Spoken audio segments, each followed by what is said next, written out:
Amós 2. Assim diz o Senhor: por 3 transgressões de Moabe, e ainda mais, por 4, não anularei o castigo. Porque ele queimou até reduzir a cinzas os ossos do rei de Edom, porei fogo em Moabe, e as chamas consumirão as fortalezas de Queriote. Moabe perecerá em grande tumulto, em meio a gritos de guerra e ao toque da trombeta. Destruirei o seu governante, e com ele matarei todas as autoridades, diz o Senhor. Assim diz o Senhor: por 3 transgressões de Judá, e ainda mais, por 4, não anularei o castigo, porque rejeitou a lei do Senhor e não obedeceu aos seus decretos, porque se deixou enganar por deuses falsos, deuses que os seus antepassados seguiram. Porei fogo em Judá, e as chamas consumirão as fortalezas de Jerusalém. Assim diz o Senhor: por 3 transgressões de Israel, e ainda mais por 4, não anularei o castigo. Vendem por prata o justo, e por um par de sandálias o pobre. Pisam a cabeça dos necessitados, como pisam o pó da terra, e negam justiça ao oprimido. Pai e filho possuem a mesma mulher, e assim profanam o meu santo nome. Inclinam-se diante de qualquer altar com roupas tomadas como penhor. No templo do seu Deus bebem vinho recebido como multa. Fui eu que destruí os amorreus diante deles, embora fossem altos como o cedro e fortes como o carvalho. Eu destruí os seus frutos em cima e as suas raízes embaixo. Eu mesmo tirei vocês do Egito e os conduzi por 40 anos no deserto para lhes dar a terra dos amorreus. Também escolhi alguns de seus filhos para serem profetas e alguns de seus jovens para serem nazireus. Não é verdade, povo de Israel, declara o Senhor. Mas vocês fizeram os nazireus beber vinho e ordenaram aos profetas que não profetizassem.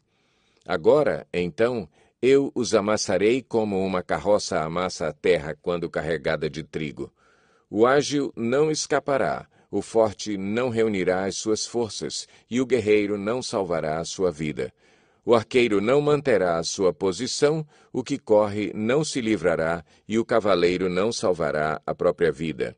Até mesmo os guerreiros mais corajosos fugirão nus naquele dia, declara o Senhor. Amós 4. Ouçam esta palavra, vocês, vacas de Bazã, que estão no monte de Samaria, vocês que oprimem os pobres e esmagam os necessitados, e dizem aos senhores deles: tragam bebidas e vamos beber.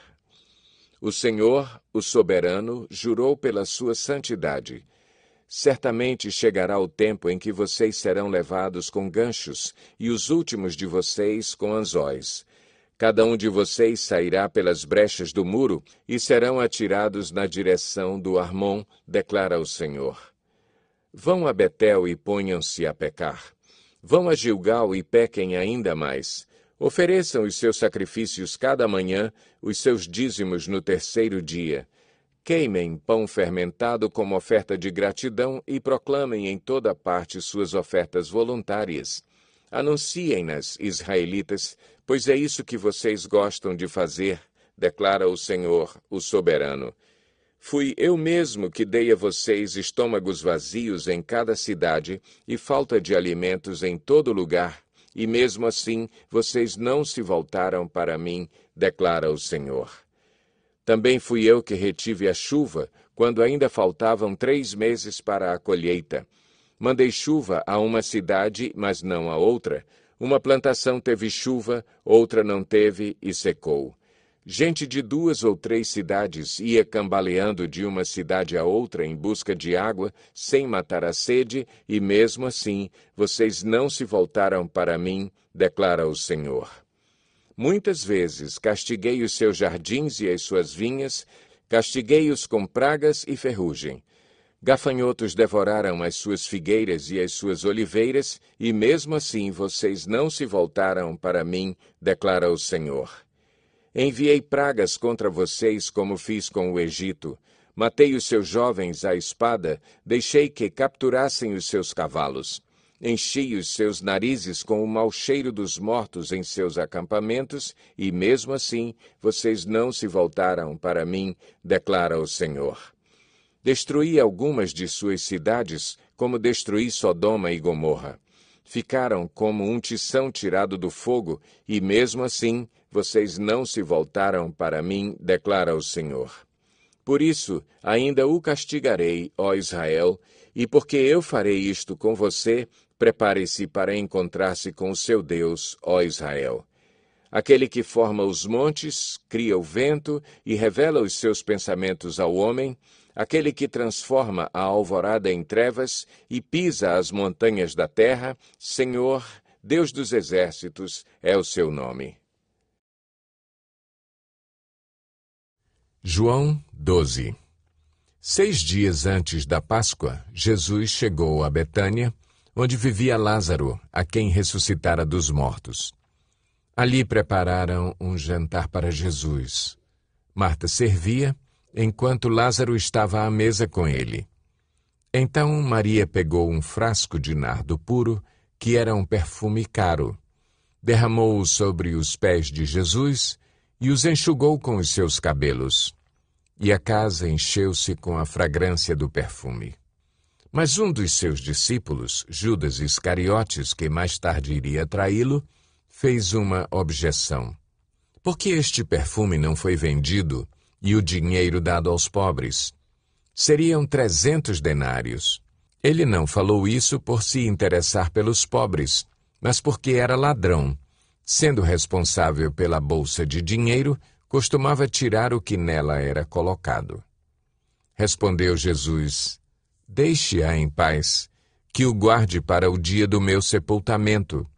Pois os pobres vocês sempre terão consigo, mas a mim vocês nem sempre terão. Enquanto isso, uma grande multidão de judeus, ao descobrir que Jesus estava ali, veio não apenas por causa de Jesus, mas também para ver Lázaro, a quem ele ressuscitara dos mortos. Assim, os chefes dos sacerdotes fizeram planos para matar também Lázaro, pois, por causa dele, muitos estavam se afastando dos judeus e crendo em Jesus. No dia seguinte, a grande multidão que tinha vindo para a festa ouviu falar que Jesus estava chegando a Jerusalém. Pegaram ramos de palmeiras e saíram ao seu encontro, gritando: Hosana! Bendito é o que vem em nome do Senhor! Bendito é o Rei de Israel! Jesus conseguiu um jumentinho e montou nele, como está escrito: Não tenha medo, ó cidade de Sião. Eis que o seu rei vem, montado num jumentinho. A princípio, seus discípulos não entenderam isso. Só depois que Jesus foi glorificado, eles se lembraram de que essas coisas estavam escritas a respeito dele e lhe foram feitas. A multidão que estava com ele, quando mandara Lázaro sair do sepulcro e o ressuscitara dos mortos, continuou a espalhar o fato. Muitas pessoas, por terem ouvido falar que ele realizara tal sinal miraculoso, foram ao seu encontro. E assim, os fariseus disseram uns aos outros: Não conseguimos nada. Olhem como o mundo todo vai atrás dele. Entre os que tinham ido adorar a Deus na festa da Páscoa, estavam alguns gregos. Eles se aproximaram de Filipe, que era de Betsaida da Galileia, com um pedido: Senhor, queremos ver Jesus. Filipe foi dizê-lo a André, e os dois juntos o disseram a Jesus. Jesus respondeu: Chegou a hora de ser glorificado o Filho do Homem. Digo-lhes verdadeiramente que, se o grão de trigo não cair na terra e não morrer, continuará ele só. Mas se morrer, dará muito fruto.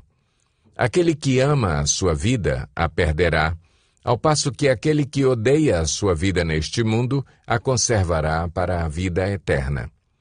Quem me serve precisa seguir-me, e, onde estou, o meu servo também estará. Aquele que me serve, meu Pai o honrará. Agora meu coração está perturbado, e o que direi? Pai, salva-me desta hora?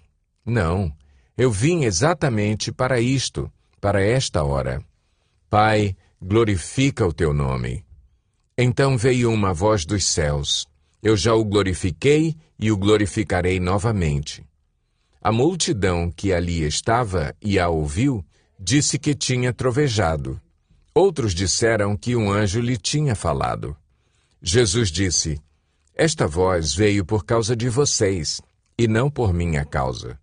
Chegou a hora de ser julgado este mundo. Agora será expulso o príncipe deste mundo. Mas eu, quando for levantado da terra, atrairei todos a mim. Ele disse isso para indicar o tipo de morte que haveria de sofrer. A multidão falou: A lei nos ensina que o Cristo permanecerá para sempre. Como podes dizer, o Filho do Homem precisa ser levantado? Quem é esse Filho do Homem? Disse-lhes então Jesus: Por mais um pouco de tempo a luz estará entre vocês. Andem enquanto vocês têm a luz, para que as trevas não os surpreendam, pois aquele que anda nas trevas não sabe para onde está indo. Creiam na luz enquanto vocês a têm, para que se tornem filhos da luz. Terminando de falar, Jesus saiu e ocultou-se deles. Mesmo depois que Jesus fez todos aqueles sinais miraculosos, não creram nele. Isso aconteceu para se cumprir a palavra do profeta Isaías, que disse: Senhor, quem creu em nossa mensagem e a quem foi revelado o braço do Senhor? Por esta razão eles não podiam crer, porque, como disse Isaías noutro lugar, cegou os seus olhos e endureceu-lhes o coração, para que não vejam com os olhos, nem entendam com o coração, nem se convertam e eu os cure. Isaías disse isso porque viu a glória de Jesus e falou sobre ele. Ainda assim, muitos líderes dos judeus creram nele, mas, por causa dos fariseus, não confessavam a sua fé, com medo de serem expulsos da sinagoga, pois preferiam a aprovação dos homens do que a aprovação de Deus. Então Jesus disse em alta voz: Quem crê em mim, não crê apenas em mim, mas naquele que me enviou. Quem me vê, vê aquele que me enviou. Eu vim ao mundo como luz, para que todo aquele que crê em mim não permaneça nas trevas. Se alguém ouve as minhas palavras e não lhes obedece, eu não o julgo, pois não vim para julgar o mundo, mas para salvá-lo. Há um juiz para quem me rejeita e não aceita as minhas palavras. A própria palavra que proferi o condenará no último dia. Pois não falei por mim mesmo, mas o Pai que me enviou me ordenou o que dizer e o que falar.